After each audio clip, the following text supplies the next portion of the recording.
Au commencement des temps, il y avait un vide gigantesque connu sous le nom de Ginnungagap, situé entre le royaume de feu de Muspelheim et Niflheim, la terre glacée des brumes. Les brumes gelées de Muspelheim commencèrent un jour à se lever et la chaleur des flammes se mirent à faire fondre la pierre glacée. De la glace émergea Ymir, une divinité primitive qui avait hiberné tout ce temps. Après le dégel, Ymir continua à dormir. Mais la chaleur de Muspelheim faisait transpirer la créature. C'est de cette sueur que naquirent les toutes premières créatures vivantes. Ce ne fut pas seulement Ymir qui émergea de la fonte des glaces. Une grande vache du nom d'Odumbla s'en dégagea également. De ses pieds affluèrent 4 rivières qui suffiraient à nourrir Ymir. La vache se sustentait en léchant un bloc de glace salée, et alors que la glace était à peu près consommée, une nouvelle créature apparut. Cet être s'appelait Buri, géniteur des dieux. Alors qu'Ymir dormait, il continua à générer la vie, donnant naissance aux Jotun.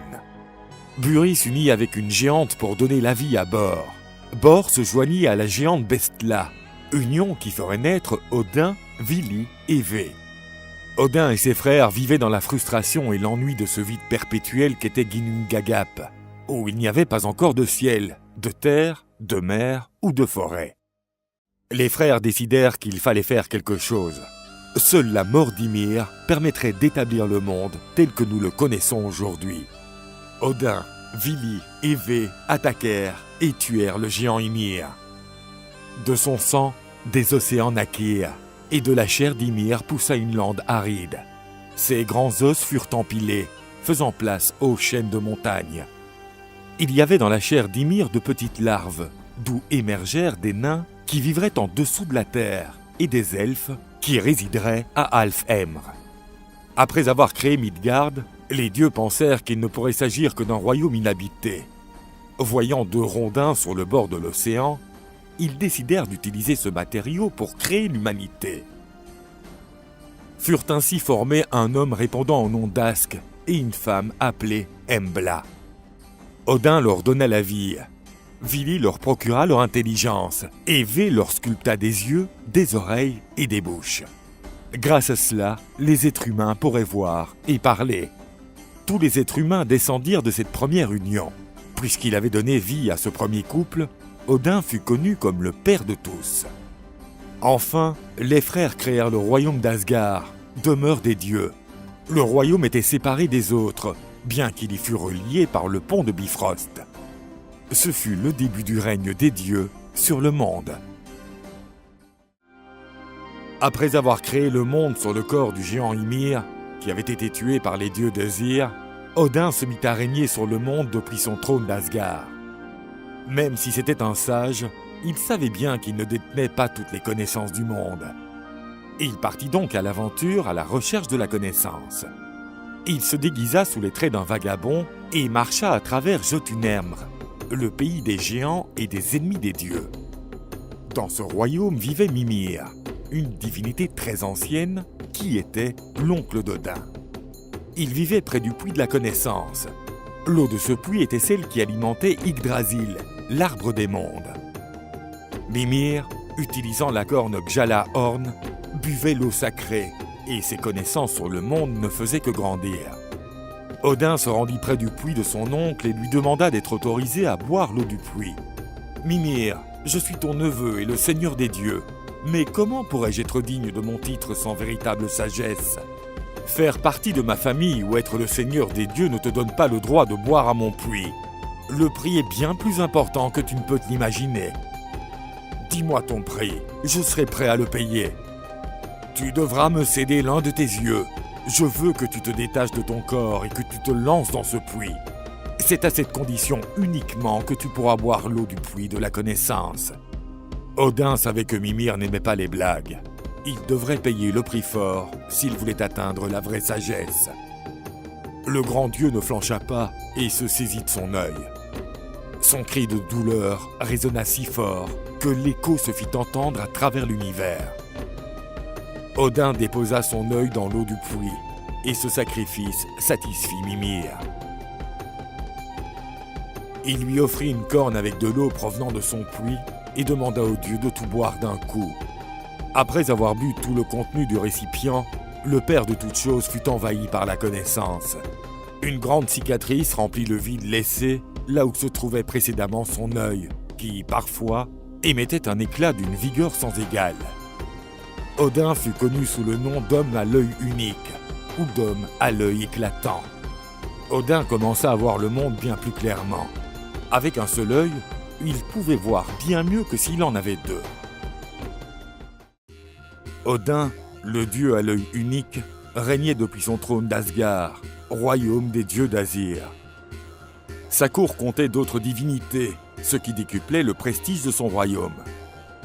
Mais un autre royaume était aussi extrêmement prestigieux parmi les hommes, Vanaheimr, le pays des dieux Vanir.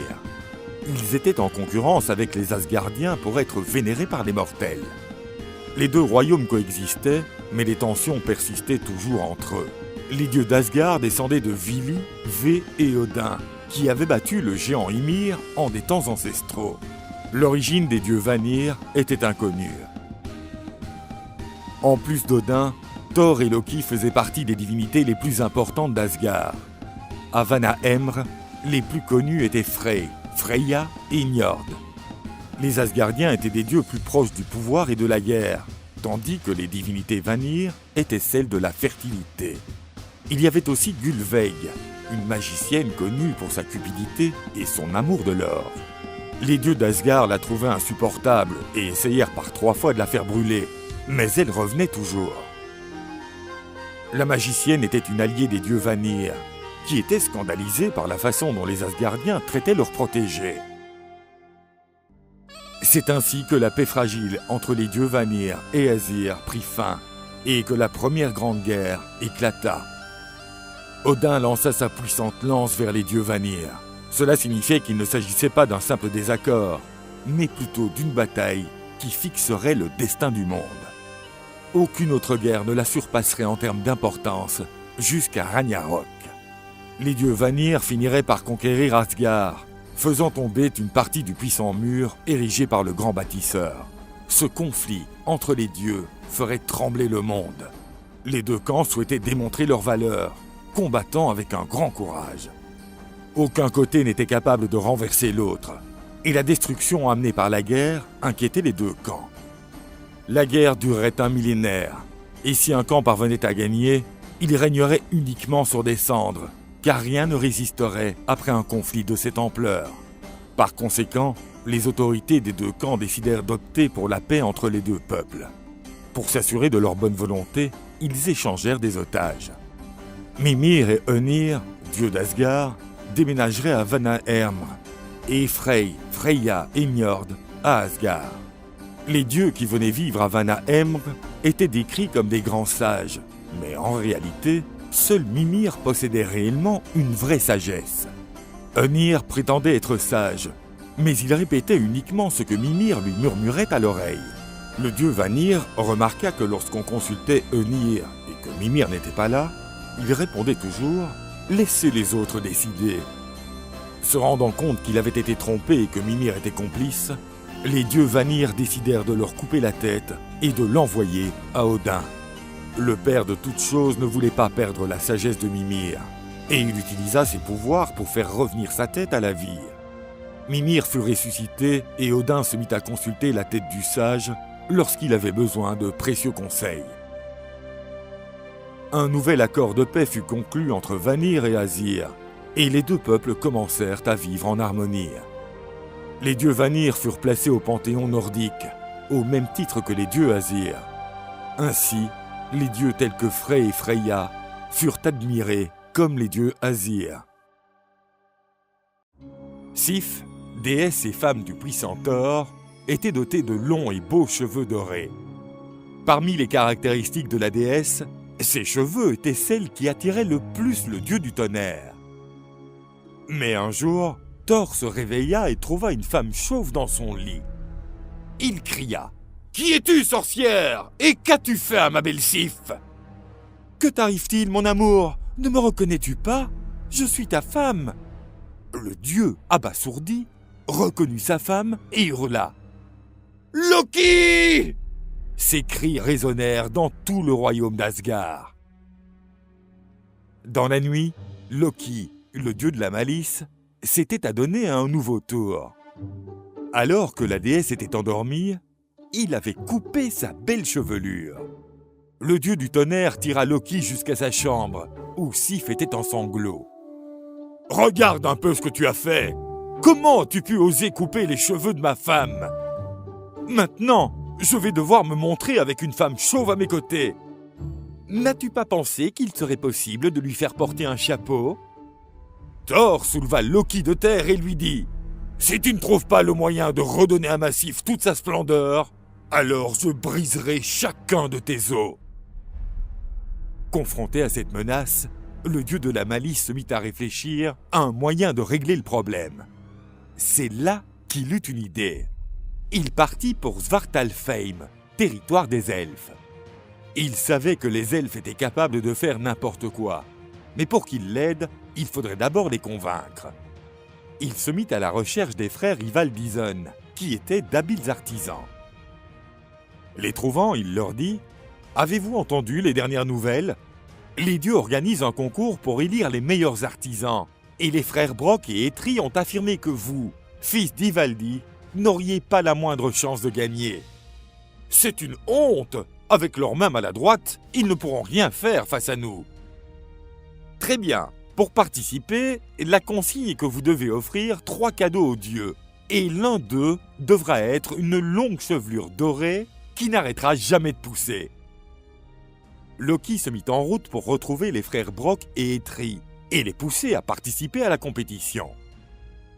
Vous ne me croirez peut-être pas, mais les frères Ivaldison vont prendre part à un concours organisé à la demande des dieux, qui permettra de sélectionner les meilleurs artisans. Ils ont dit que vous n'aviez pas la moindre chance face à eux, car vous n'étiez que des malhabiles. Des malhabiles, nous? Cela ressemble bien aux frères Ivaldison. Nous ne participerons pas à la compétition. Tout le monde sait déjà que nous sommes bien meilleurs. Nous n'avons rien à prouver. Je parie que vous ne ferez pas mieux que les frères Ivaldison. Je parierai ma propre tête sur leur victoire. La tête de l'un des dieux les plus fugaces. Cela me semble être un prix bien victorieux. J'accepte le défi. Loki eut une sueur froide, mais il ne revint pas sur ses mots et accepta le pari. Il savait néanmoins que Brock et Eitri étaient plus doués que les frères Ivaldison. Désormais, il devrait utiliser tout son talent de ruse pour se dépêtrer de cette situation. Les frères Ivaldison avaient commencé à préparer leurs cadeaux pour les dieux, et Loki remarqua que tout semblait bien se passer. Mais le dieu se rendit vite compte que l'autre équipe concevait des pièces éblouissantes. Loki comprit alors qu'il devrait intervenir. Brock et Eitri avaient déjà construit 2 magnifiques cadeaux, et le 3e serait certainement l'objet le plus grandiose. Il s'agissait d'un puissant marteau. Pour atteindre la perfection, il était nécessaire pour les elfes de maintenir leur forge à la température idéale, et pas un degré de plus ou de moins. Pour y arriver, Brock devait appuyer à intervalles réguliers sur son soufflet, avec une grande précision. Loki se rendit compte qu'il devait agir furtivement, et se transforma en un grand moustique hématophage. Il volta vers Brock et lui piqua violemment la main. L'elfe supporta la douleur et continua son travail. Loki poursuivit ensuite son attaque en le frappant de plus belle dans le cou. L'elfe poussa des cris de douleur, mais résista tout de même. Le dieu décida alors de s'en prendre aux yeux de l'elfe, qui ferma immédiatement les yeux. Ce sont donc ses paupières qui subirent les piqûres. La souffrance était atroce, et l'elfe dut arrêter d'appuyer sur son soufflet. La température ayant changé, le manche du marteau se rompit. Loki considéra que sa mission était accomplie, et il repartit. Le moment du grand affrontement était enfin arrivé. Les frères Ivaldison présentèrent leurs cadeaux aux dieux. Ils offrirent à la déesse Sif, femme de Thor, une nouvelle chevelure faite d'or. Voyant la beauté de la déesse restaurée, Loki ressentit un grand soulagement. À Odin, ils offrirent une belle et puissante lance capable de transpercer n'importe quelle matière. Tous les serments qu'il ferait avec cette lance seraient inviolables. Frey reçut un énorme bateau qui pourrait être plié tant de fois qu'il pourrait être rangé dans l'une de ses poches. Il s'agissait de 3 cadeaux impressionnants. Les craintes de Loki furent apaisées. Ce fut alors le tour de Brok et d'Eitri, qui avaient encore les yeux gonflés à cause des piqûres. Il offrit à Odin des bracelets Fëdor de Draupnir, une matière grâce à laquelle toutes les 8 nuits, de nouveaux bracelets seraient produits, apparaissant comme par magie. Ils pourraient lui servir d'ornement de prestige ou à augmenter ses richesses. À Frey, ils offrirent un énorme sanglier doté d'une fourrure dorée qu'il pourrait monter. La créature pouvait voler et n'était jamais fatiguée. Son pelage repoussait les ténèbres. Ce fut au tour de Thor de recevoir son présent et on lui donna un marteau. C'est un beau marteau, mais son manche est trop court. Je comprends votre déception, mais ne jugez pas ce marteau par son manche. Son nom est Mjolnir. Il est indestructible et sa puissance presque indescriptible. Lorsqu'on le lance, il ne rate jamais sa cible et revient toujours à son propriétaire. C'est une pièce si merveilleuse. Avec ce puissant marteau, aucun géant ne pourra faire le poids face à moi. Odin, Thor et Frey se mirent d'accord sur le fait que parmi ces cadeaux, le marteau Mjolnir était certainement le meilleur. En dépit de toutes ses ruses, le plan de Loki avait manqué sa cible, et on lui demanda alors sa tête en guise de récompense. « Ha ha ha ! Maintenant, je veux ta tête !»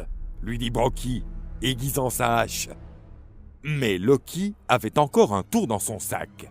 « Tu peux me couper la tête si tu ne me prends aucune partie de mon cou.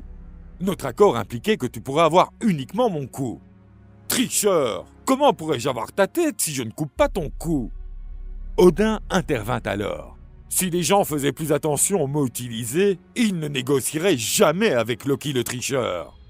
Broki, pour punir Loki, lui cousit la bouche, de telle manière à ce qu'il ne puisse plus jamais tromper personne. Mais le tricheur put tout de même garder la tête sur les épaules. Et les dieux d'Asgard avaient reçu de magnifiques artefacts. Les dieux Thor et Loki voyageaient autour du monde dans le char de Thor tiré par de puissantes chèvres. Les dieux s'étaient mis en route vers le royaume des géants à la recherche de nouvelles aventures. Plutôt, ils firent halte dans une humble maison où les dieux voulaient passer la nuit. Les dieux furent reçus avec hospitalité par les habitants. Mais en raison de leur pauvreté, ils n'avaient rien à offrir aux dieux comme nourriture. Thor leur dit de ne pas s'inquiéter, car il organiserait un grand repas. Le dieu abattit ses chèvres et utilisa la viande des animaux pour préparer un repas digne d'un dieu. Il dit que ses hôtes pouvaient manger autant qu'ils le voulaient. Ils devaient seulement laisser les os intacts. Pendant que tout le monde se régalait de la délicieuse viande de chèvre, Loki décida de poser un de ses pièges. Il se rapprocha du jeune habitant de la hutte, connu sous le nom de Thjalfi, et lui dit qu'il ne trouvait pas juste que Thor garde toute la délicieuse moelle des os pour lui seul, car ce délice donnait une grande force à celui qui l'ingérait. Les os restants étaient jetés sur la peau des chèvres abattues. Le jeune garçon eut envie de goûter à ce mets délicat. Il attendit que tout le monde soit endormi et brisa un des os pour en goûter la moelle. Le lendemain, Thor accomplit un rituel et ramena les chèvres à la vie. Cependant, l'une d'entre elles boitait, car elle avait une patte cassée et ne pouvait pas toucher le sol avec sa patte. Thor était furieux. Il prit son puissant marteau et hurla, disant que ces gens étaient ingrats. En échange de son magnifique repas, il ne reçut que de la traîtrise. Alors que Thor hurlait, exigeant que le coupable se présente, Loki tentait de cacher son sourire. Le repentant Thjalfi avoua son crime et s'excusa de ne pas avoir pu contenir ses pulsions. Thor exigea qu'il lui donne une raison de ne pas détruire la maison avec tous ses habitants à l'intérieur. Le jeune homme implora son pardon et demanda aux dieux d'épargner sa famille. Il promit qu'à partir de ce jour, il servirait les dieux comme un serviteur jusqu'à ce qu'il ait payé sa dette aux divinités. Thor, bienveillant, décida d'épargner la famille de Thjalfi, qui était chargée de s'occuper des chèvres pendant que Thor, Loki et Thjalfi partaient explorer le pays des géants. Thor, Loki et le nouveau serviteur Gjalfi se rendirent dans le royaume inhospitalier de Jotunheim, le pays des géants. Le froid intense les poussa à chercher un abri. Les dieux trouvèrent une grande grotte pour se protéger. Les voyageurs tentèrent de se reposer, mais un grand bruit secouait la terre. Thor quitta la grotte pour enquêter et escalada le sommet d'une montagne pour avoir une meilleure perspective. Il réalisa qu'un énorme géant dormait à côté de la grotte et que son ronflement faisait trembler le sol. Le géant se réveilla et ne semblait pas être une menace. Thor se rendit compte que le géant ne portait qu'un seul gant et qu'il s'était réfugié dans l'autre gant et non dans une grotte. Le géant essaya d'enfiler le gant et en sortit Loki et Gjalfi. L'énorme géant se présenta aux voyageurs. « Je suis Skrymir. Si vous le souhaitez, je peux être votre guide et porter toutes vos marchandises. » Les dieux acceptèrent l'offre car ils ne connaissaient pas la région et pouvaient s'en sortir en transportant leurs nombreuses provisions. Skrymir mit tout dans sa sacoche et commença le voyage. Le géant fut rapidement fatigué et décida de faire une sieste. La nuit, les voyageurs commencèrent à avoir faim. Ils essayèrent d'ouvrir le sac du géant endormi, mais sans succès. Thor, enragé de faim, prit son marteau et frappa durement la tête du géant. Après le coup, le géant endormi dit « Une feuille a dû tomber sur ma tête, ce n'était rien », et il se rendormit à nouveau. Un nouveau jour se levait et les voyageurs affamés attendaient que le géant se réveille pour prendre leur petit déjeuner. Mais Skrymir dormait toujours. Accablé de fureur, Thor martela la tête du géant de toutes ses forces. Ce coup aurait pu détruire la tête de n'importe quel géant, mais Skrymir se réveilla comme s'il était dérangé par un insecte. Thor était stupéfait de la résistance du géant. Il ne savait pas comment la créature avait résisté à un tel coup. Après s'être réveillé, le géant dit « Votre destination est dans cette direction. C'est Utgard, où se trouve le palais de mes amis géants. Là-bas, ils m'appellent Petit et Doux. Le temps est venu pour nous de nous séparer. » Thor et ses compagnons se mirent en route en direction du palais des géants. Le dieu était légèrement inquiet. Si Skrymir était petit, que trouverait-il à Utgard, le domaine du roi des géants? Thor, le serviteur Gjalfi et Loki explorèrent le royaume des géants et arrivèrent à l'immense château d'Utgard. Les dieux d'Az entrèrent dans le palais et virent les énormes géants y résidant. Celui qui se distinguait parmi eux leur souhaitait la bienvenue. « Bienvenue dans mon palais. Je suis Utgaroa Loki, seigneur du palais. J'ai toujours entendu dire que vous, les Asgardiens, vous vous considériez comme les plus grands. Et si on se battait ? Je peux te battre dans n'importe quel duel, dit Thor avec confiance. Calme-toi, Odinson. Le premier à concourir sera Loki, fils du glorieux géant Lofé. Loki affrontera Logi, le serviteur du géant, pour voir qui pourra manger le banquet qui était sur la table le plus rapidement. Loki et Logi commencèrent à manger à une vitesse vertigineuse et finirent en même temps. Loki mangea tout, mais le géant Logi avala même les plateaux et les couverts. C'est donc lui qui fut déclaré vainqueur. Le serviteur Gjalfi participa également à une course contre un enfant géant. Gjalfi était l'un des hommes les plus rapides du monde, mais il n'avait aucune chance contre le garçon géant et rapide. Pour toi, puissant Thor, j'ai 3 défis. Premièrement, tu dois boire tout ce qui se trouve sur cette corne en une seule fois. Thor prit la corne avec confiance, car boire abondamment était l'une de ses spécialités. Le dieu but le liquide salé jusqu'à sa limite, sans s'arrêter. Mais il ne réussit qu'à faire baisser un peu le niveau du liquide à l'intérieur de la corne. « Ha ha ha, tu bois comme une princesse, je vais te faciliter la tâche. Dans le prochain test, tu devras soulever mon chat de compagnie. »« Tu te moques de moi ?» dit Thor en se dirigeant vers le chat. À la surprise de Thor, le chat était incroyablement lourd. Le dieu du tonnerre réussit à soulever le chat au-dessus de sa tête, mais l'animal avait toujours ses pattes sur le sol. « Il semble que les histoires qu'on raconte sur toi ne sont que des légendes.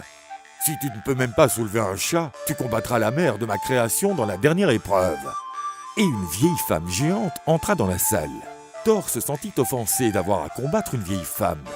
Mais il le fit pour pouvoir assurer au moins une victoire à Asgard.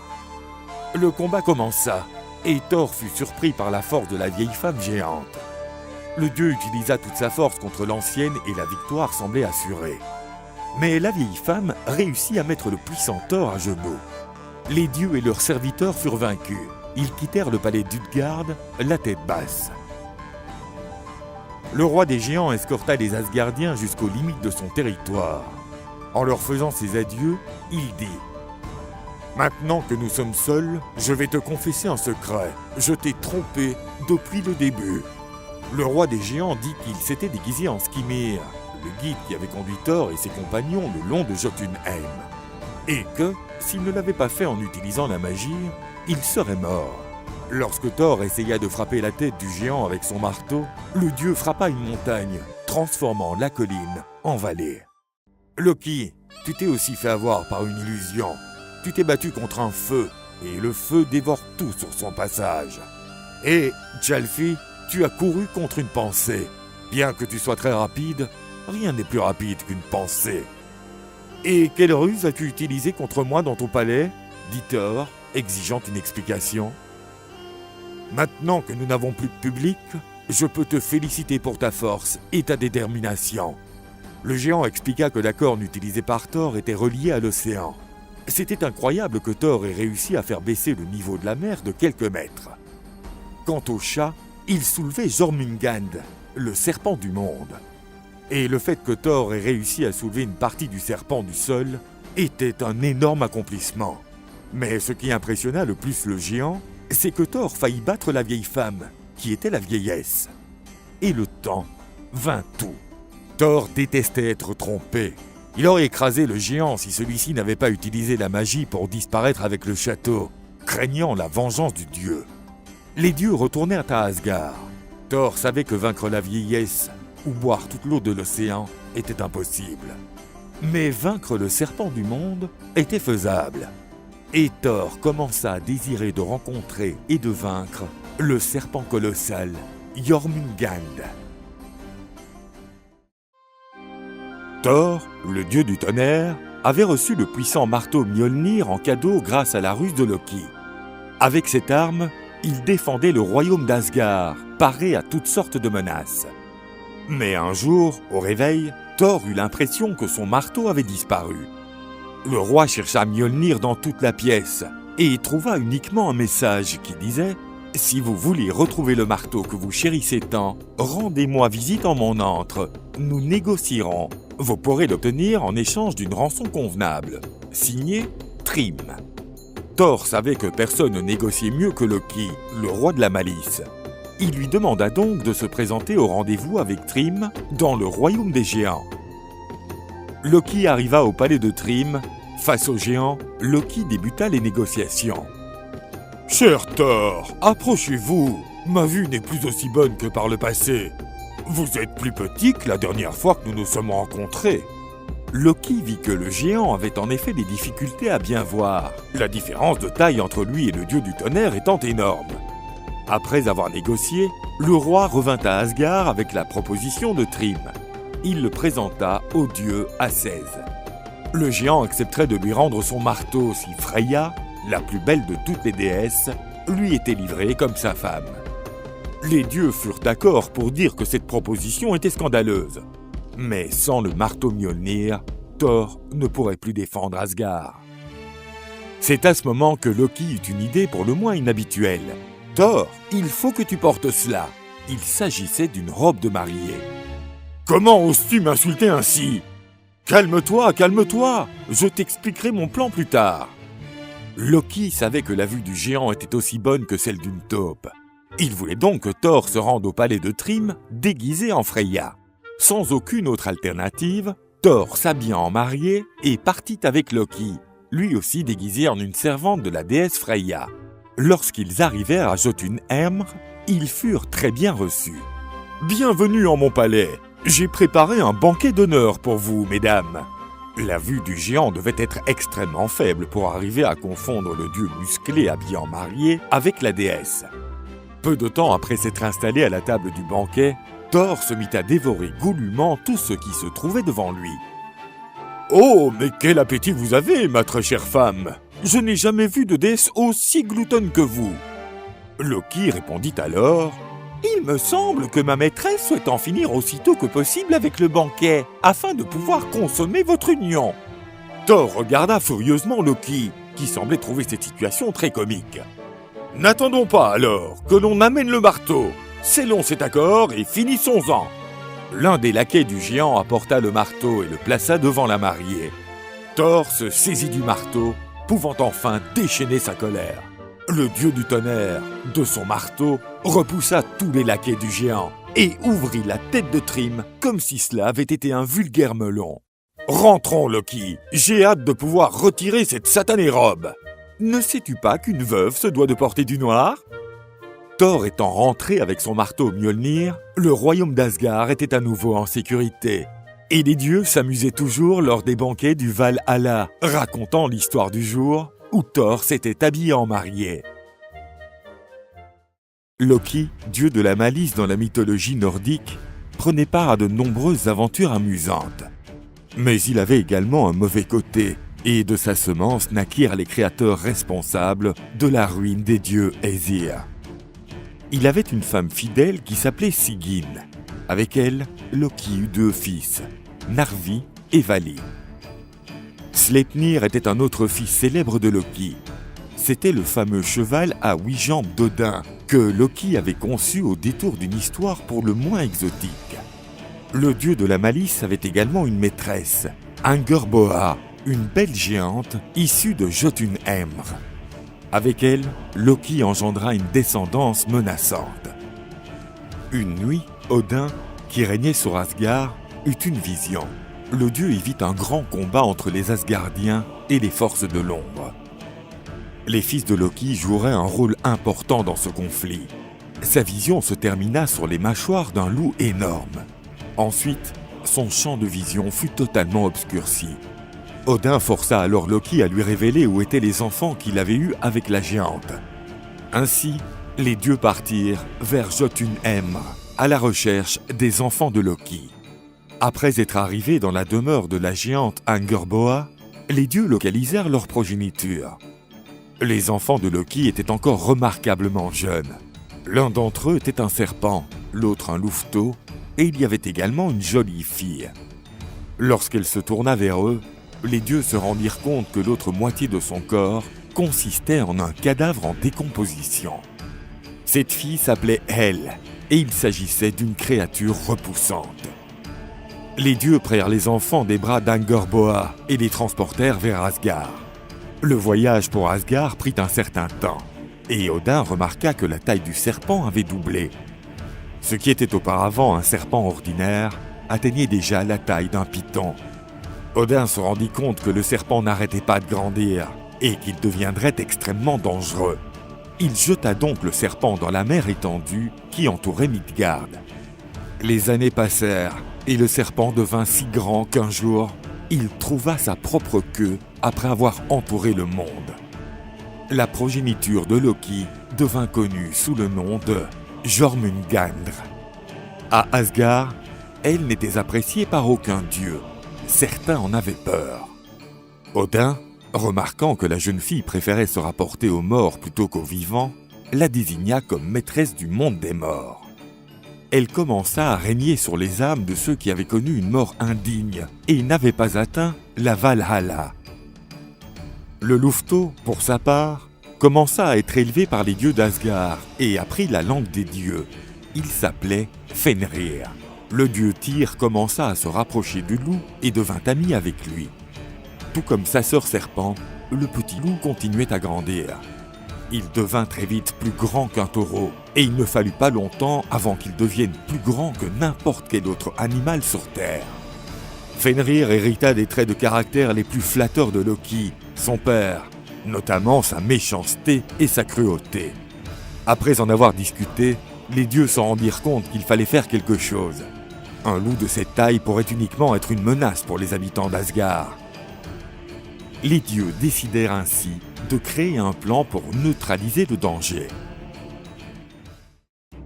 Le puissant Fenrir continuait de grandir, et les dieux d'Asgard le surveillaient constamment. Tous les dieux considéraient la bête avec une grande méfiance, à l'exception de Tyr, le seul dieu qui avait formé des liens d'amitié avec le loup. Les divinités d'Asgard forgèrent de puissantes chaînes pour essayer de retenir Fenrir. Et pour lui cacher leurs intentions, les dieux dirent au loup qu'ils avaient un défi pour lui. Fenrir, même s'il était gigantesque et maléfique, avait tout de même un esprit joueur et adorait pouvoir s'amuser. Les Asgardiens le mirent au défi de se débarrasser des chaînes construites par les dieux. Fenrir accepta. Les dieux enchaînèrent la bête gigantesque, mais les puissantes chaînes furent inutiles face à la force du loup. De nouvelles chaînes furent créées, encore plus solides que les premières.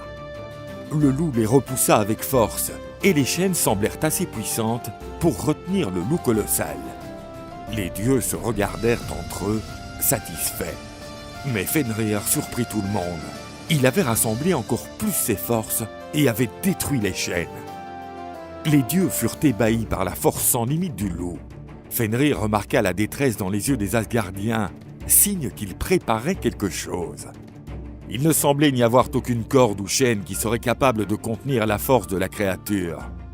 Mais Odin savait que les nains pourraient y arriver. Odin ordonna à l'elfe Skirnir de se rendre sur les terres des nains, leur demandant de créer un artefact capable de contenir le loup. Les nains acceptèrent et envoyèrent la liste des ingrédients pour construire un tel objet. Ces ingrédients étaient étranges. Il y avait par exemple des racines de montagne, un tendon d'ours, une barbe de femme, de l'haleine de poisson, de la salive d'oiseau et enfin le son des pas d'un chat. Ayant reçu ces ingrédients, les nains se mirent au travail. On donna au dieu d'Asgard une corde qui semblait être faite de soie, mais son pouvoir ne résidait pas dans son apparence. On mit encore une fois Fenrir au défi de rompre ses liens, mais le loup semblait plus suspicieux cette fois-ci. Observant la corde des dieux, il soupçonnait une trahison. Odin assura au loup qu'il ne s'agissait que d'une blague. Mais le loup et Odin ne s'entendaient pas, et puisqu'il était le fils de Loki, Fenrir pouvait sentir le mensonge dans l'haleine d'Odin. Le loup dit qu'il participerait à la blague uniquement si le dieu osait mettre sa main dans sa bouche pendant qu'il était retenu. S'il s'agissait d'une trahison, il lui dévorerait sa main sans une once d'hésitation. Les dieux se jetèrent des regards entre eux, confirmant les suspicions du loup. Mais Tyr, le dieu qui nourrissait toujours Fenrir, et avec qui l'animal avait formé une certaine amitié, proposa de mettre sa main dans la bouche du loup. Fenrir accepta d'être attaché à nouveau par les dieux. Le loup lutta pour se libérer de ses liens, mais toute sa force ne suffit pas à rompre la puissante corde créée par les nains. Fenrir remarqua la satisfaction des dieux et regarda Tyr, le seul qui n'avait pas l'air jovial. Puis, le loup se rendit compte qu'il avait été trahi par les dieux, et même par son seul ami. Fenrir referma sa mâchoire autant qu'il le put, arrachant la main de Tyr. Le dieu endura cette douleur sans même pousser un grognement. Le courageux Tyr fut célébré pour son sacrifice. Fenrir fut attaché fermement à une pierre. Les dieux d'Asgard furent enfin soulagés d'avoir neutralisé une telle menace. Le loup hurla de rage, insulta les dieux, criant qu'ils auraient pu être amis. Mais avec cette trahison, ils seraient désormais les plus grands ennemis. Fenrir promit qu'il chercherait à affronter Odin sur le champ de bataille pendant Ragnarok afin de pouvoir se venger. Les dieux d'Asgard étaient venus visiter le palais d'Ægir, une divinité de la mer particulièrement vénérée par les marins. Les banquets tenus dans ce palais étaient légendaires, car un hydromel formidable y était servi. Mais Ægir n'était pas d'humeur à organiser un grand festin pour les dieux. Il inventa une excuse. « J'aurais beaucoup aimé vous accueillir avec toute mon hospitalité, mais puisque vous êtes si nombreux, je n'aurai pas la possibilité de produire l'hydromel que vous désirez tant en quantité suffisante. Pour satisfaire tous les dieux, il faudrait disposer d'un gigantesque chaudron. Sans celui-ci, ce sera impossible. » Tyr, dieu de la mer dont le père était un énorme géant nommé Ymir, savait que son géniteur disposait d'un gigantesque chaudron qui correspondrait aux besoins d'Ægir. Tyr et Thor décidèrent de partir à la recherche du géant. Lorsqu'ils arrivèrent à la maison du géant, les dieux d'Asgard furent accueillis par la mère de Tyr. Le dieu demanda à sa mère de leur prêter le gigantesque chaudron, mais elle leur répondait que Tyr devrait faire plaisir à Ymir, que ce serait le moyen le plus simple d'obtenir ce qu'il voulait. Le géant Ymir invita les dieux à manger. Thor était connu pour être très gourmand, et il ne fit que confirmer sa réputation en dévorant un bœuf complet. Face à cette scène, le géant dit « Je m'en vais pêcher des baleines, car je n'ai pas envie d'être connu comme l'autre qui n'a pas su nourrir ses invités. » Thor voulut accompagner le géant pour sa sortie de pêche, mais Ymir n'en avait que faire. « Ce n'est pas là une mission pour les minuscules résidents d'Asgard. » Le dieu du tonnerre se sentit défié et affirma qu'il était meilleur pêcheur que quiconque. Le géant poussa son bateau dans l'eau et ils partirent à la pêche. Les dieux se dirigèrent vers le large à la recherche de grosses proies. Ymir attrapa rapidement quelque chose et devant la force requise, le géant pensa que ce serait quelque chose d'exceptionnellement grand. Une grande baleine sauta hors de l'eau avec l'hameçon dans sa bouche et le géant mit Thor au défi d'attraper quelque chose de plus gros. Mais Thor lui rétorqua qu'il saurait pêcher quelque chose de plus gros encore et se mit en route pour des eaux plus profondes encore. « Tu es fou, Asgardien! C'est le territoire de Jormungandr, le serpent du monde !» En dépit des avertissements d'Ymir, Thor n'avait pas peur et il utilisa une tête de taureau comme appât pour lancer sa pêche. Le dieu sentit qu'il avait attrapé quelque chose de taille et le bateau commença à être tiré par la créature. L'énorme serpent émergea, car Thor avait réussi à capturer Jormungandr. Désespéré, Ymir cria à Thor de couper la ligne, sinon il serait emporté au fond de l'océan. Mais Thor avait déjà rencontré Jormungandr, alors qu'il était en visite au palais d'Utgard. Thor avait été mis en défaite, mais il s'était juré qu'il finirait par battre le serpent colossal. Le combat entre le dieu et le serpent continua, et Ymir craignait qu'il serait emporté au fond de l'océan. À l'aide de son marteau, Thor essaya de ramener la créature à portée. Alors que le dieu était sur le point de frapper la bête, Ymir coupa la ligne, et Jormungandr s'échappa au dernier moment. Thor était furieux, et il aurait écrasé la tête d'Ymir s'il n'avait pas été le père de Tyr. Après tout, ils avaient toujours besoin du chaudron. Après avoir rempli leur estomac de viande de baleine, les dieux partirent avec le chaudron. Grâce à ce chaudron, Agir prépara beaucoup d'hydromel pour les dieux, qui apprécièrent leur séjour au palais de la divinité de la mer. Mais pendant que les dieux s'amusaient, Thor n'arrivait pas à oublier Jormungandr, et il se jura de tuer un jour cette sombre créature. Leur destin serait de se rencontrer à nouveau lors de Ragnarok. Balder était le fils d'Odin et de Frigg, les dieux suprêmes d'Asgard. C'était un beau dieu, doux et charismatique, et ainsi, tout le monde l'appréciait. Balder répandait le bonheur partout où il allait. Les journées passées par les dieux auprès de lui étaient parfaites. Mais la nuit tombée, la joie de Balder se dissipait dans son sommeil, qui était rempli de cauchemars. Sa bien-aimée, Nanna, le réconfortait lorsqu'il s'éveillait, apeuré. Aucun dieu ne connaissait la signification de ces cauchemars. Odin le sage savait que dans le royaume d'El, l'endroit où allaient les âmes des morts qui n'avaient pas connu une mort honorable sur le champ de bataille, il y avait un oracle capable de déchiffrer ces cauchemars. Odin, déguisé en vagabond, se rendit dans le royaume des morts. Après avoir recouru aux runes, l'oracle lui répondit ainsi. Helheim se prépare à recevoir Balder. Lorsque le chagrin envahira Asgard, ici, dans le royaume d'El, nous connaîtrons la joie en voyant arriver l'esprit du doux Balder. Attristé, Odin revint à Asgard et annonça à Frigg le malheureux destin de son cher fils. Frigg fut déterminé à empêcher Balder de connaître une telle destinée. Sachant que Balder était aimé de tous, la déesse demanda à tout le monde de jurer de ne jamais causer de tort à Balder. Ainsi, rien ne pourrait lui porter atteinte. Même les objets, les plantes, les maladies et les armes furent soumis au serment de ne pas faire de mal à Balder. Loki, le dieu de la ruse, ressentait beaucoup de jalousie envers Balder, mais on l'obligea à prêter serment. C'est ainsi que Balder devint invulnérable. Le dieu n'était plus en danger. L'invulnérabilité de Balder devint un prétexte pour rire parmi les dieux. Il jetait des objets sur Balder, mais tout était dévié. Thor le frappa à l'aide de son puissant marteau, mais Balder ne sentit rien. Tout le monde à Asgard était heureux de savoir que leur dieu bien-aimé était protégé. Tout le monde, sauf Loki, qui était décidé à trouver le point faible de Balder. Un jour, se cachant, il entendit une conversation de la déesse Frigg, qui racontait à l'une de ses amies comment elle avait réussi à faire en sorte que tout le monde prête serment. Tout le monde, sauf le Gui, plante totalement inoffensive. Mais dans l'esprit malicieux de Loki, le Gui n'était pas entièrement inoffensif. Après avoir cueilli du Gui, il s'adressa aux dieux, qui s'amusaient toujours à essayer d'attaquer Balder.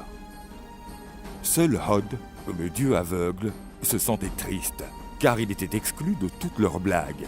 Comment pouvait-il jeter des objets sur Balder alors qu'il ne savait même pas où il était ? L'ingénieux Loki créa une fléchette faite de Gui et alla voir Hod, lui disant qu'il ne devait pas laisser son handicap se mettre au travers de son amusement. Loki se rendit invisible et guida Hod à l'endroit où se trouvaient les autres dieux. Balder fut heureux de voir qu'Hod voulait lui aussi participer au jeu. Aidé de Loki, il lança la fléchette faite de Gui de toute sa force vers Balder. Hod s'attendait à entendre un éclat de rire de la part des dieux, mais un grand silence s'abattit autour de lui. Balder avait été blessé mortellement. Alors que le corps du dieu tombait sur le sol, les dieux, désespérés, pleurèrent sa mort. Et comme la prophétie l'indiquait, le monde des vivants fut envahi par le malheur dès le départ du joyeux Balder. Loki, dieu de la tromperie, avait en lui une grande quantité de méchanceté, et il lui semblait impossible de contenir autant de malveillance. Par conséquent, il organisa le meurtre de Balder, le plus aimé des dieux. Les dieux envoyèrent Hermor, le messager des dieux, dans le royaume d'El, le monde des morts. Le but était de faire revenir son frère Balder dans le royaume d'Asgard. Hermor reçut une bonne nouvelle. La déesse El souhaitait faire revenir Balder au royaume des dieux Asir, mais uniquement si tous les êtres pleuraient la mort du dieu et souhaitaient son retour. Les dieux furent ravis d'entendre cela, car Balder était apprécié de tous. On fit appel à tous les êtres pour qu'ils confirment leur désir de ramener à la vie le dieu tant aimé. Tous réitérèrent leur désir de revoir Balder. Mais les dieux apprirent qu'une géante vivant dans les montagnes ne souhaitait pas le retour du dieu. À cause d'elle, Balder ne pourrait pas revenir, ce qui rendait triste tous les dieux. Mais il ne fallut pas longtemps avant que les dieux ne découvrent que la géante sans cœur n'était en fait que Loki sous un déguisement. Loki avait déjà commis tous les actes de méchanceté possibles et inimaginables, mais ce fait plus récent outrepassait les limites de la patience des dieux. Les Asgardiens atteignirent un consensus. Loki devait être puni. Loki échappa à la colère des dieux et se cacha dans les montagnes, près d'une source où nageait un saumon. Loki prit la forme d'un saumon et se mêla aux poissons pour ne pas être retrouvé par les dieux. Odin, père de toutes choses, avait la capacité de percevoir le monde entier depuis son trône. Il découvrit rapidement la cachette de Loki. Le dieu farceur savait bien que les dieux finiraient par trouver sa cachette. Et il réfléchit à la façon dont il s'y prendrait pour le capturer. Envisager l'unique utilisation d'un appât et d'un hameçon reviendrait à sous-estimer l'intelligence des dieux. Loki s'interrogea et découvrit une série de cordes susceptibles de former un filet capable d'attraper un poisson. Loki, assemblant ses instruments, créa le tout premier filet de pêche. Après avoir compris comment l'utiliser, il trouva des stratégies pour s'échapper des filets. Voyant les dieux approcher, Loki lança le filet dans le feu et replongea dans l'eau. Les dieux virent Loki sauter dans la rivière, mais ils ne savaient pas comment le capturer. Kvasir retrouva les traces du filet, qui ne s'était pas entièrement consumé, et il comprit la fonction de l'invention de Loki. Les dieux produisirent plus de filets afin de les utiliser pour capturer le farceur. Loki essaya de s'échapper de toutes les façons face aux nombreux filets lancés par les dieux. Parfois, il sautait même en dehors de l'eau. Thor se dit que si un ours savait attraper des saumons au vol, alors lui aussi en était capable. Quand Loki, sous la forme d'un poisson, jaillirait de l'eau une nouvelle fois, Thor serait prêt à l'attraper. Loki fut saisi par Thor et entraîné par les dieux vers une grotte, où il recevrait la punition tant méritée. Il fut attaché et privé de sa liberté à l'aide des viscères et des tendons de son propre fils. Les dieux voulaient tuer le dieu à cause de ce qu'il avait fait à Balder. Mais Loki avait noué une alliance par le sang avec Odin. En dépit de leurs différentes origines, ils étaient comme des frères. Odin ne pourrait pas permettre l'anéantissement de Loki. Mais un simple emprisonnement était une punition trop légère pour ce traître. Skaoi captura donc un serpent dont la salive était toxique et le plaça tel un stalactite au-dessus de la tête de Loki. Lorsque le serpent salivait, son venin tombait sur le traître, lui brûlant la peau et provoquant une douleur effroyable. Loki avait une femme du nom de Sigyn, qui demeura aux côtés de son mari alors qu'il endurait les pires souffrances. Fidèle, Sigyn essaya d'amoindrir les souffrances de Loki en recueillant dans un bol le poison qui tombait de la bouche du serpent. Au fur et à mesure que le temps passait, le bol se remplissait et Sigyn allait le vider. Lorsque ce moment arrivait, le poison tombait à nouveau sur la peau de Loki et il criait de douleur. L'épouse dévouée revenait aussi rapidement que possible à son poste, où elle essayait d'adoucir l'existence pénible de son mari. Chaque goutte de poison tombant sur Loki ne faisait que décupler son désir de vengeance. Le dieu promit de faire payer au dieu d'Asgard toutes les souffrances subies lorsqu'il se reverrait lors de Ragnarok. À Midgard habitaient des hommes qui descendaient d'Ask et d'Embla, le premier couple humain créé par les dieux. L'humanité vivait sous la protection des dieux, qui protégeaient toujours les êtres vivants des forces du chaos. Thor, l'exterminateur de géants, empêcha les terres des hommes d'être conquises par Jotnar. Avec la protection des dieux, l'humanité prospéra, leur offrant toujours des sacrifices. Ces hommes étaient habitués à résister à la rudesse de l'hiver, se préparant toujours à faire face aux difficultés que cette longue saison glacée leur imposait. Mais même les hommes savaient que le règne des dieux ne pourrait pas durer pour toujours, et que les divinités d'Asgard auraient des difficultés à lutter contre les forces du mal lors du Ragnarok.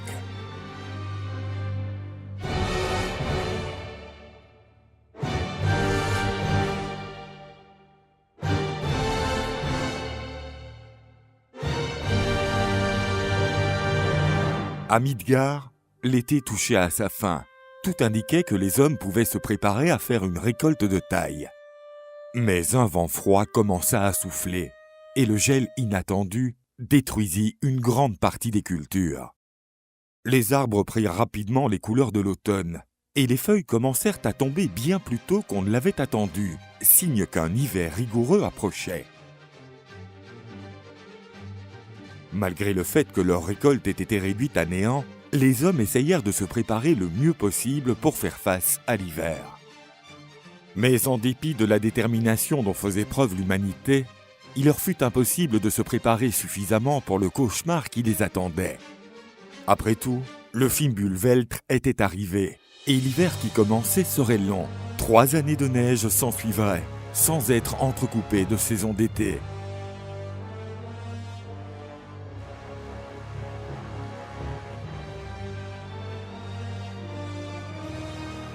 Les hommes et leurs animaux de ferme se protégèrent du froid intense dans leurs abris, essayant de survivre à la bise glacée.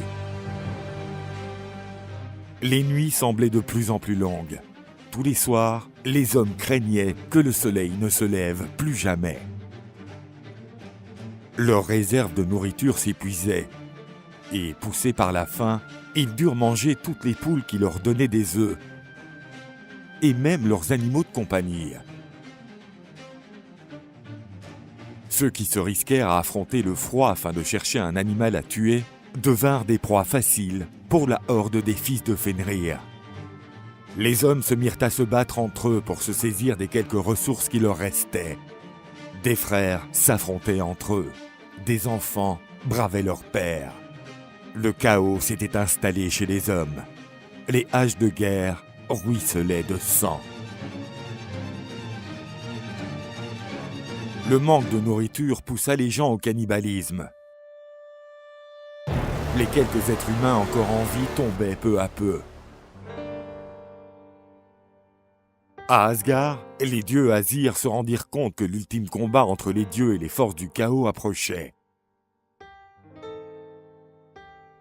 Ce cataclysme deviendrait connu sous le nom de Ragnarok, le crépuscule des dieux. Après 3 hivers pratiquement interrompus, le chaos avait atteint le royaume des hommes. Peu survécurent à la sanglante anarchie qui suivit. Les conditions annonçant le début du Ragnarok selon la prophétie étaient rassemblées. 2 loups, enfants de Fenrir, traversèrent le ciel, poursuivant le soleil et la lune. Le loup Hati pourchassait la lune, alors que Skoll tourmentait le soleil. Les divinités qui personnifiaient les 2 étoiles réussirent longtemps à échapper au loup. Mais ils ne purent se soustraire pour toujours à la progéniture de Fenrir. Les loups atteignirent finalement leur proie et les avalèrent. Sans soleil et sans lune, le monde fut plongé dans l'obscurité. La fin était proche. Un grand tremblement de terre secoua Yggdrasil, l'arbre-monde. Des fissures s'ouvrirent sur le sol, les montagnes s'effondrèrent. La roche qui retenait le puissant Fenrir fut emportée. Le loup géant, enfin libre, se mit à étancher sa soif de revanche.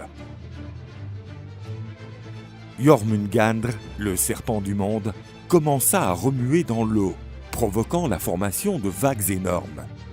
Ces tsunamis dévastaient les quelques villes côtières qui résistaient. Le serpent colossal déversa son terrible poison, contaminant les eaux. Des êtres vivants les plus petits, comme le plancton, jusqu'aux baleines les plus volumineuses. Tous moururent, intoxiqués par le terrible serpent. Loki, qui était emprisonné et sujet à d'atroces tourments, fut libéré de ses liens. Tout comme son fils Fenrir, Loki avait un unique souhait en tête. Il voulait réduire à néant les dieux d'Asgard.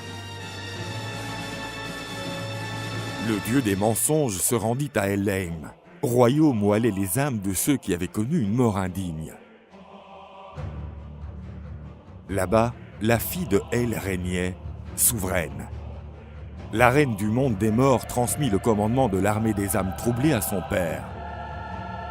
Ils composèrent leur armée à l'aide des cadavres peuplant Hel.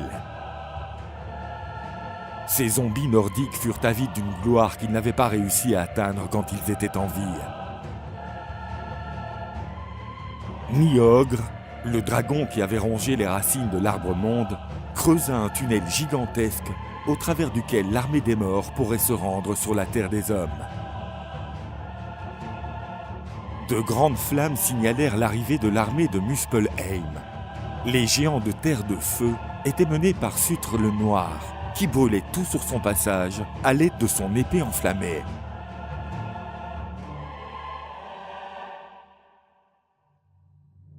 Les géants de glace de Jotunheimr embarquèrent pour Vigrid, le lieu choisi par les dieux et les forces du chaos pour être leur champ de bataille.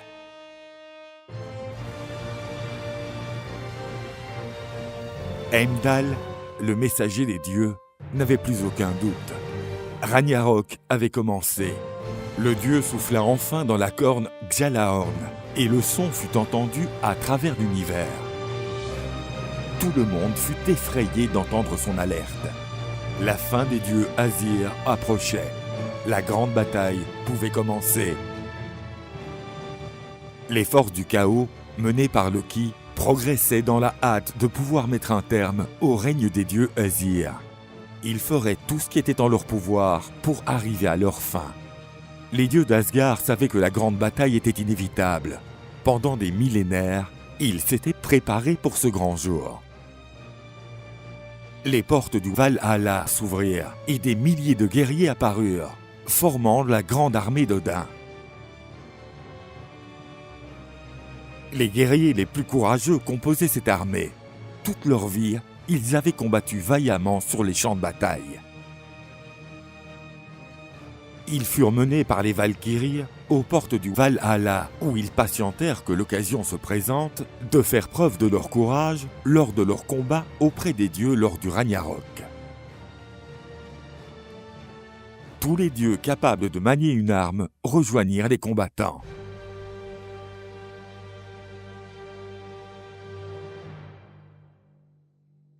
La gigantesque armée des géants de Muspelheim partit pour Asgard, essayant de détruire les portes protégeant la demeure des dieux.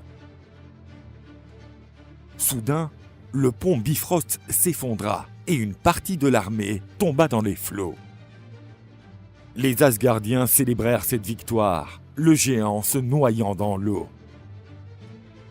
Mais les dieux savaient que leur destin ne consistait pas à se cacher derrière les murs puissants construits par des bâtisseurs titanesques.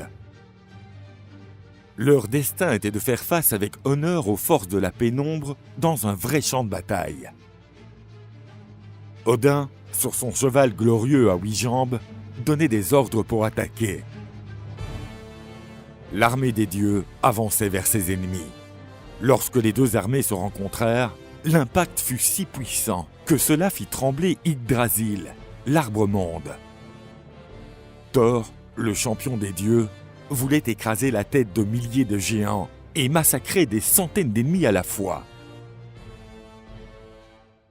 Les géants de glace étaient dirigés par Hrym vers la bataille finale, faisant face avec un grand courage aux hordes d'Odin. Loki guidait l'armée d'Hel, composée de ceux qui avaient connu une mort indigne. Freyr, le dieu Vanir, se battait vaillamment, menant son sanglier doré aux côtés des Asgardiens. Le dieu intrépide attaqua Surtr, le chef puissant des géants du feu de Muspelheim. Freyr fit de son mieux, mais ce ne fut pas assez pour battre Surtr, qui abattit le dieu Vanir à l'aide de son épée enflammée. Avant de mourir, Freyr regretta d'avoir donné son épée magique à Skirnir. Avec elle, tout aurait pu être différent. Freyr fut le premier des dieux à tomber sur le champ de bataille, et nombreux sont ceux qui suivraient sa destinée.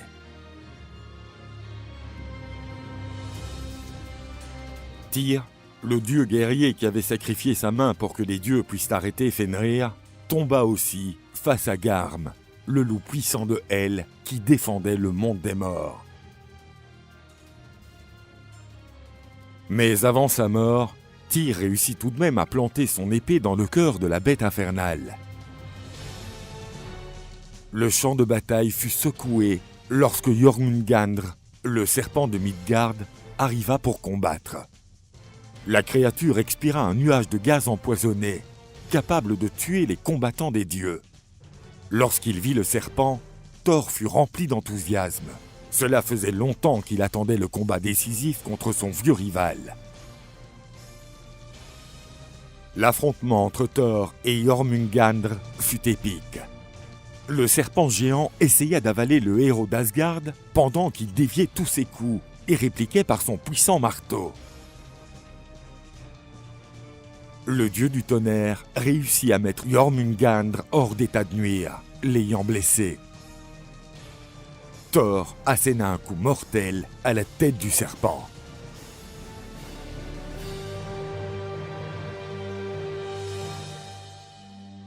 Les dieux et les guerriers d'Asgard se réjouirent de la victoire de leur champion. Néanmoins, le coup de Thor fut si puissant que les poches de poison de Jormungandr éclatèrent, laissant échapper un nuage empoisonné autour de Thor. Thor plia les genoux et tomba, mort. Sans leur grand champion, la bataille contre les forces du chaos devient encore plus difficile pour les dieux.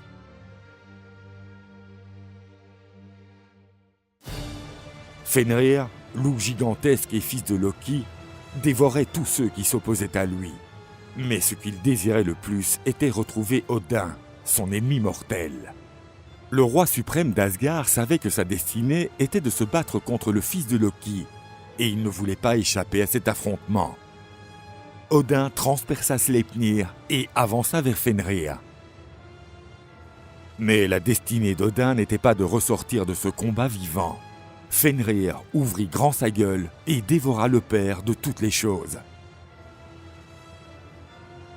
Le loup gigantesque avait humilié les dieux grâce à sa victoire contre les divinités les plus sages.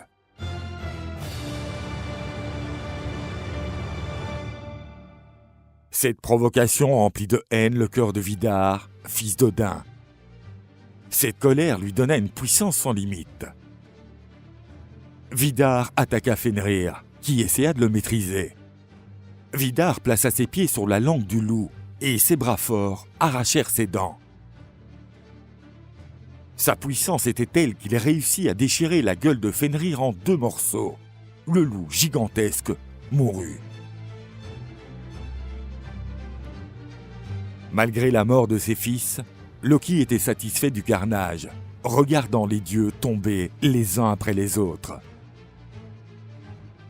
Heimdallr, le gardien du pont arc-en-ciel, s'avança à travers l'armée de Hel, ouvrant le chemin pour Loki. Heimdallr et Loki se rencontrèrent pour un duel, et le combat eut l'apparence d'une danse mortelle.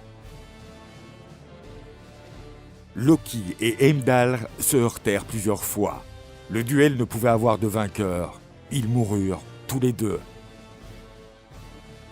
Le géant Surtr mit le feu au monde avec son épée. Les flammes avalaient tout ce qui se trouvait sur leur passage. Aucun combattant ne pourrait rester parmi les vivants, et non plus du côté des morts. Seules les cendres peupleraient la terre. Les flammes atteignirent Asgard et plongèrent les palais dans des rivières de feu. Le niveau des océans augmenta, inondant abondamment les terres. Plus rien ne restait à la surface.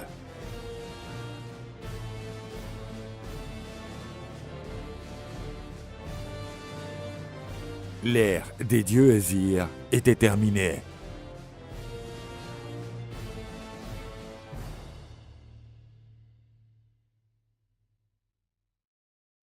Au bout d'un moment, les eaux qui avaient envahi les terres se retirèrent et les plantes purent pousser à nouveau. Un nouveau soleil fit irruption depuis l'obscurité qui avait envahi la terre. L'arbre Yggdrasil n'avait pu supporter les blessures infligées lors du Ragnarok et il tomba. Mais au milieu des cendres se cachait une surprise. Les dieux avaient caché un couple de mortels afin que la race humaine puisse résister aux événements. Leur nom était Lif et Lifbrazir. Grâce à l'amour de ce couple, le monde put à nouveau être peuplé. Le royaume d'Asgard avait disparu, mais le nouveau royaume d'Ioavolr prendrait sa place. Les 6 dieux prirent leur place à Ioavolr, les fils d'Odin, Vidar qui avait tué Fenrir, et son frère Vali. Les fils de Thor, Magni et Moi, prirent la responsabilité du marteau appartenant auparavant au dieu du tonnerre, afin de défendre le nouveau royaume. Depuis le royaume des morts, Baldr, le plus beau des dieux, ainsi qu'Od, les rejoignirent pour occuper leur place. C'est ainsi que, se rappelant des anciennes traditions, ils discutèrent de l'avenir, voulant éviter les erreurs du passé. Les dieux trouvèrent des pièces d'or utilisées par les anciens dieux pour jouer. Et tout comme leur père, ils commencèrent un nouveau tour de leur jeu ancestral. Un nouveau cycle avait commencé. Asgard abritait les principaux dieux de la mythologie nordique. Ils étaient connus sous le nom d'Asès. Mais ces dieux avaient plusieurs ennemis d'origines différentes. Mais tous avaient une chose en commun. Et ils avaient peur de Thor, défenseur des dieux. Maniant son puissant marteau, le Mjolnir, il protégeait la citadelle des dieux. Mais Thor avait l'esprit agité, était toujours à la recherche d'aventures. Il voyageait donc constamment, remuant ciel et terre pour trouver de nouveaux défis. Lorsque Thor était absent, Asgard était vulnérable à ses ennemis. Lors d'une réunion, les dieux décidèrent qu'un mur résistant devrait être construit. Mais certains dieux firent valoir le fait que la construction d'un tel mur prendrait des années. C'est à ce moment-là qu'un voyageur vigoureux émergea des bois, prétendant être un grand bâtisseur prêt à ériger le mur en un temps record. Mais en récompense, il voulait que la belle déesse Freya lui soit livrée en tant qu'épouse. Bien entendu, les dieux rejetèrent cette proposition scandaleuse. Mais l'intelligent Loki se rendit compte que la proposition du constructeur n'était pas si mauvaise. Réfléchissez, mes amis, il prétend pouvoir construire cet immense mur en seulement une année, et c'est impossible. Nous poserons la condition suivante. S'il ne termine pas le mur dans le délai imparti, il ne recevra rien. Et comme la tâche est impossible, une fois le temps passé, il aura construit une bonne partie du mur et ce sera à nous d'établir le morceau manquant. Nous économiserons beaucoup d'efforts. Les dieux se regardèrent, s'accordant sur le fait que c'était une bonne idée. Convaincus, les dieux présentèrent leur proposition au constructeur. Il était très satisfait et partit chercher ses outils. Le bâtisseur commença son travail. Il était très fort et empilait les pierres avec facilité. Et un cheval puissant l'aidait constamment, lui apportant des pierres extraites de carrières lointaines. Le temps passa et le mur fut construit rapidement. L'épuisement du délai approchait, mais les dieux se rendirent compte que le bâtisseur aurait achevé son travail dans peu de temps. Odin était furieux contre Loki.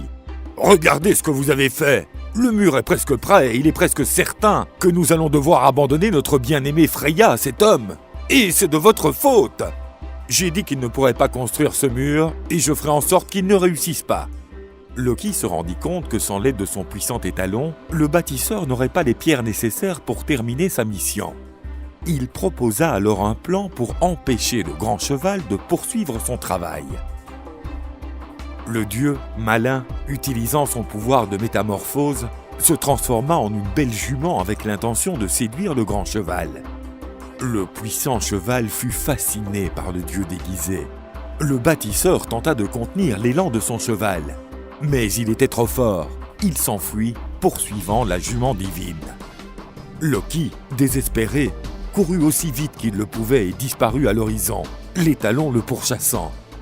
Le bâtisseur, sans l'aide de son cheval, ne put terminer son travail à temps et se révolta contre les dieux. Il arracha sa cape et se révéla. C'était en fait un géant. Furieux, il cria « Maudit dieu d'Asgard, vous n'êtes que des tricheurs, et vous allez donc périr !» Le géant, fou de rage, attaqua les dieux. Thor, également connu comme l'exterminateur des géants, le combattit et finit par écraser la tête du géant avec son marteau. Les dieux terminèrent le reste du mur. Asgard fut alors en sécurité. Cependant, beaucoup de temps s'écoula avant le retour de Loki, qui avait disparu après avoir tenté d'échapper au puissant cheval. Cela prit du temps, mais le dieu revint finalement. Il amena avec lui un poulain exotique à 8 pattes, qui suivait Loki partout où il allait. Loki offrit le poulain à Odin, lui assura que lorsqu'il grandirait, il deviendrait le cheval le plus rapide et le plus puissant qui ait jamais existé. Il ne fit qu'une seule demande. Jamais personne ne devrait lui demander l'origine du cheval majestueux, qui deviendrait connu sous le nom de Sleipnir.